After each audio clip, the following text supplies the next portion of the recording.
Hello and welcome to the webinar for Urban Tree Challenge Fund applicants.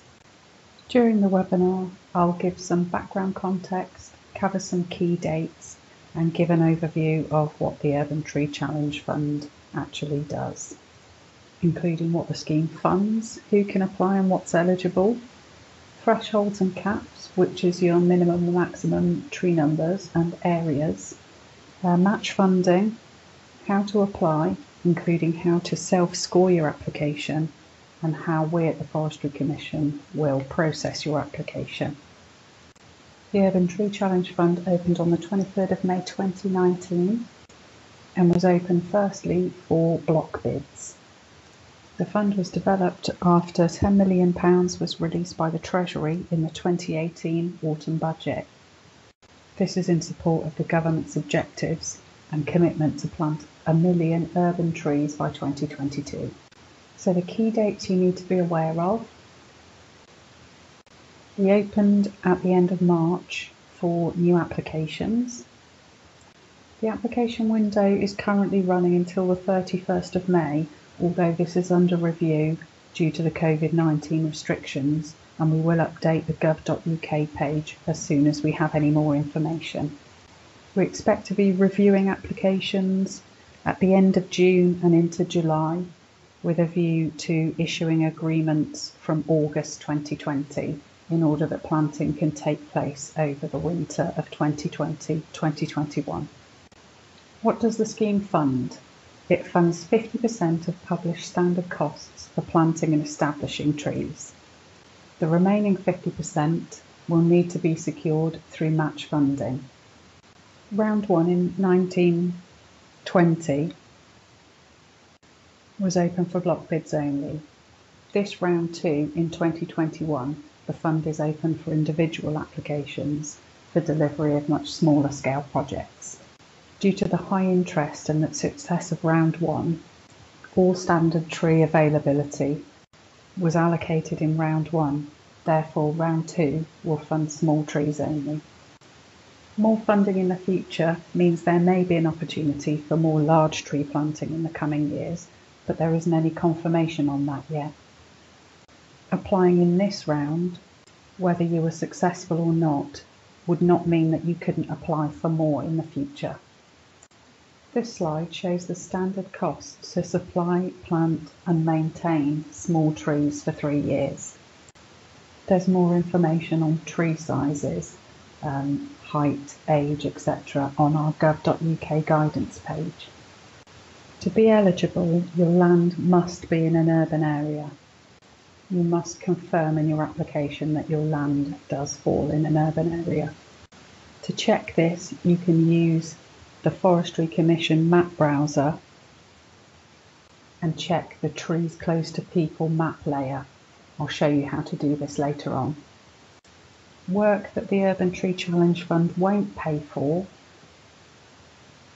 are the planting of trees required by planning consent, restock planting linked to a felling licence, existing obligations already in a tenancy agreement, or the replacement of failed or dead trees, and trees must not have been present in the proposed planting location for at least 3 years. Anyone can apply for the Urban Tree Challenge Fund as long as you have full management control over the land. If not, signed consent must be provided for those with management control. You can have an agent apply on your behalf, but we must have a Forestry Commission Agent Authority form. The minimum application size would be 1 planting area with 150 small trees at 1 metre by 1 metre. This slide shows the maximum application size. Blocks cannot exceed ½ hectare to ensure there's no direct competition with other grants that are available. This should also reduce the need to undertake an EIA, Environmental Impact Assessment, unless it's in a sensitive area. If the project is in a sensitive area, then it may need to be screened by the Forestry Commission under the EIA regulations. Sensitive areas include scheduled monuments, SSSIs and World Heritage Sites, and there's a full list available on gov.uk and in the application form. If your site is in a sensitive area, you will need to complete the separate EIA afforestation inquiry form and submit this with your application form. There is a maximum of 3 planting sites per application, but you may have a total of 5 individual applications. Each will be scored and ranked individually. Species choice should be 100% native to help build resilience in the urban forest. There's more information available in the Urban Tree Manual, and there are links on gov.uk to this document.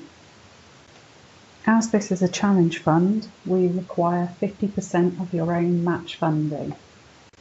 This can be either in the form of money or labour, and where labour is used, it must be converted into a monetary value. The source of your match funding should be set out on the application form, and we will ask for signed confirmation from the Finance Department or the Treasurer before any agreement will be offered. For other existing agreements on your land, if you claim BPS, flag this on your application form and we'll review this on a case-by-case basis. For environmental stewardship or countryside stewardship, the land must be removed or be in the process of being removed before we can offer an Urban Tree Challenge Fund agreement. You should check with Natural England whether this is likely to incur a reclaim or a penalty before proceeding. If the land in your proposal is already subject to a current countryside stewardship or other Forestry Commission grant application, we won't be able to accept it under the Urban Tree Challenge Fund.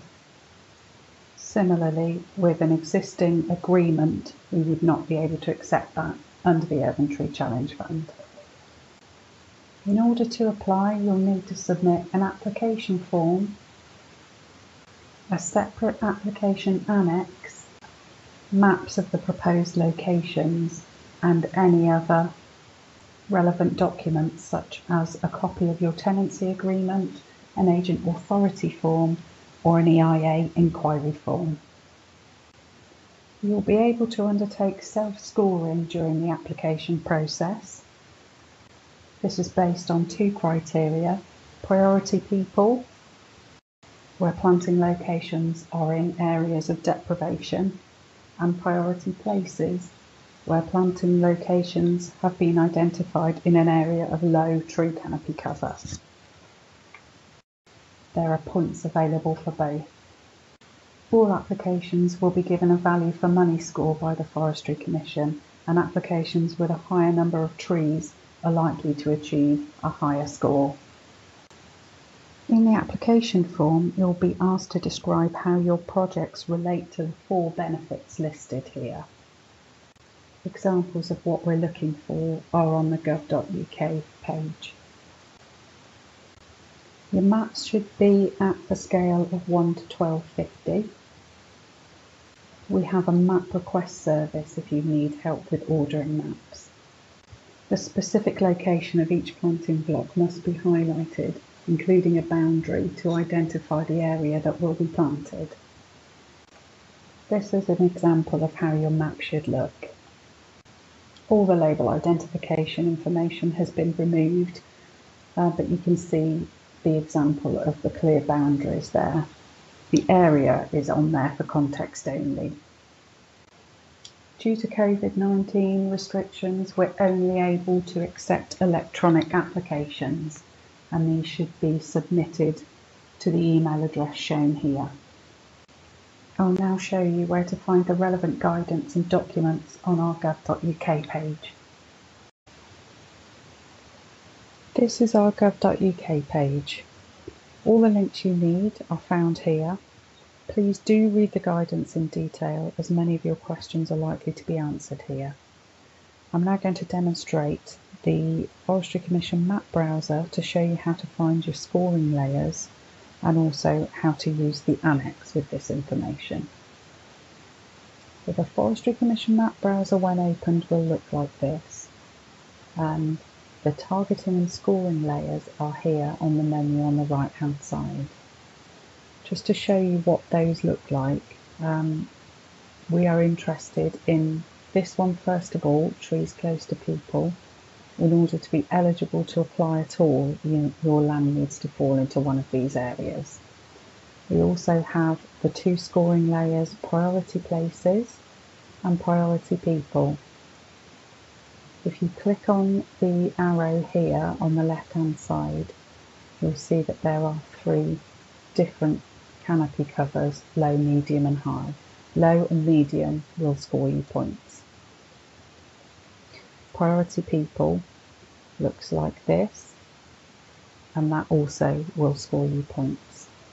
I'm just going to switch those back off again for a moment whilst I put in my grid reference.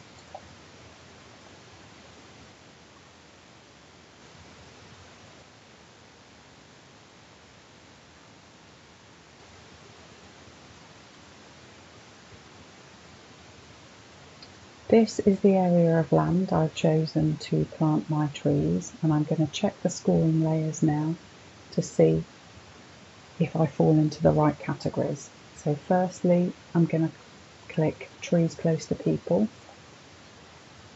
Now by that having gone grey, I know that my land is underneath that layer.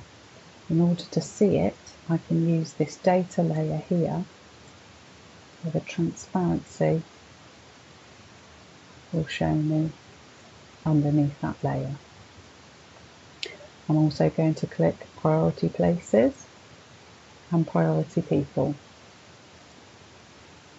Now I can see that my land does indeed fall into priority places and low canopy cover, but not into priority people.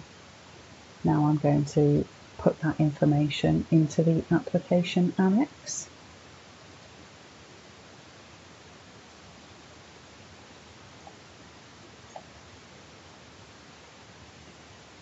The instructions and information are all here. The full project details tab is actually the only one that you need to fill in. All the yellow cells are the ones that are mandatory, and you will need to fill all of these in to get your scoring. I'm just going to put in my planting details here to give an example of how this should look in the summary sheet.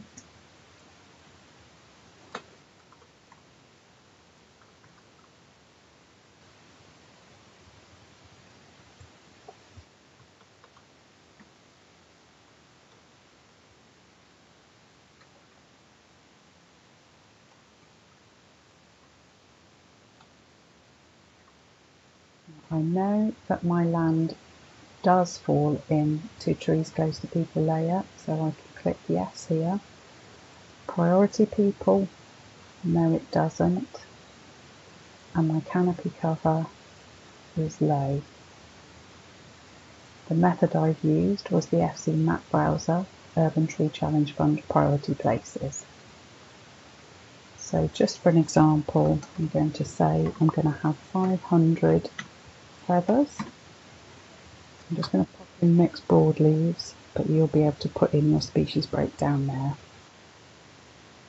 Don't need any extra protection for those ones. I'm also going to have 500 whips at 1 metre by 1 metre spacing. I have, for example, a little bit.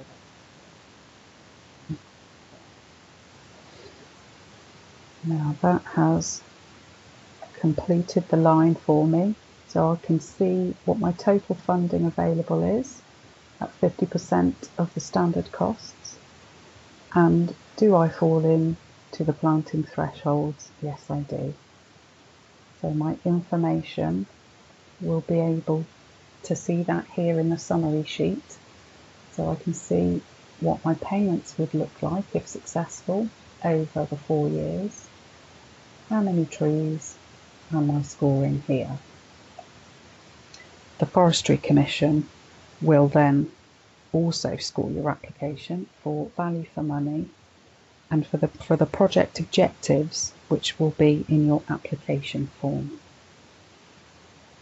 Once all this is complete, you will need to send the application form, the application annex, your maps and any other relevant documents, such as an agent authority form, to the Urban Tree Challenge Fund by email, this address here, by the 31st of May, we will advise on gov.uk if the date is extended due to COVID-19.